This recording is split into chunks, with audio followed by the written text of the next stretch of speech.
असं म्हणतात की आपल्या स्वयंपाकघरातल्या किंवा आपल्या घरातल्या काही वस्तू संपल्या तर आपल्या घरातून समृद्धी, सुख, सौभाग्य निघून जातं, तेही संपतं. म्हणून वास्तुशास्त्रात, या हिंदू धर्मात असं सांगितलं जातं की अशा 5 वस्तू आहेत, अशा 5 गोष्टी आहेत, त्या आपण आपल्या घरातून कधीच संपू द्यायला नाही पाहिजे.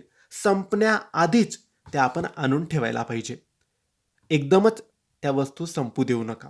कारण लक्ष्मी रुष्ट होते, अन्नधान्याची कमी राहते आणि सुख समृद्धी, सौभाग्य याची सुद्धा कमी राहते. आता ह्या एकूण 5 वस्तू आहेत. यातली पहिली वस्तू आहे तांदूळ, जे आपण भातासाठी, खिचडीसाठी किंवा इतर गोष्टींसाठी वापरतो. तांदूळ म्हणजेच धान्य, अन्नपूर्णा. जर पूर्ण धान्य संपलं तर अन्नपूर्णा घरातून गेली असं मान्यता आहे. म्हणून तांदूळ संपण्याआधीच ते आधीच भरून ठेवायला पाहिजे. दुसरं आहे कणिक. चपाती, पोळी आपण खात असतो.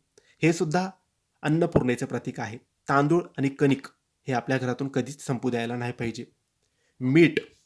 मीठ सुद्धा तुम्ही तुमच्या घरातून कधीच संपू देऊ नका.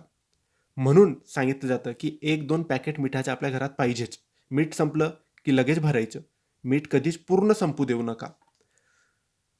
नंतर आहे हळद. हळद सौभाग्य, सुख, पूजा भरपूर गोष्टींमध्ये वापरली जाते आणि ही खूप गोष्टींचे प्रतीक आहे. हळदसुद्धा आपल्या घरातून संपू देऊ नका. आणि शेवटचं आहे पाणी. पिण्याचं पाणी.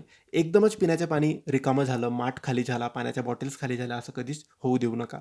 पाणी संपण्याआधीच पाणी भरायला पाहिजे. एकदमच पाणी संपलं, दुसऱ्याकडून आणतोय, विकत आणतोय अशी वेळ येऊ देऊ नका.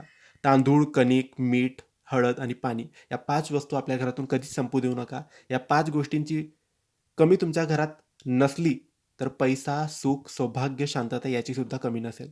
धन्यवाद. श्री स्वामी समर्थ.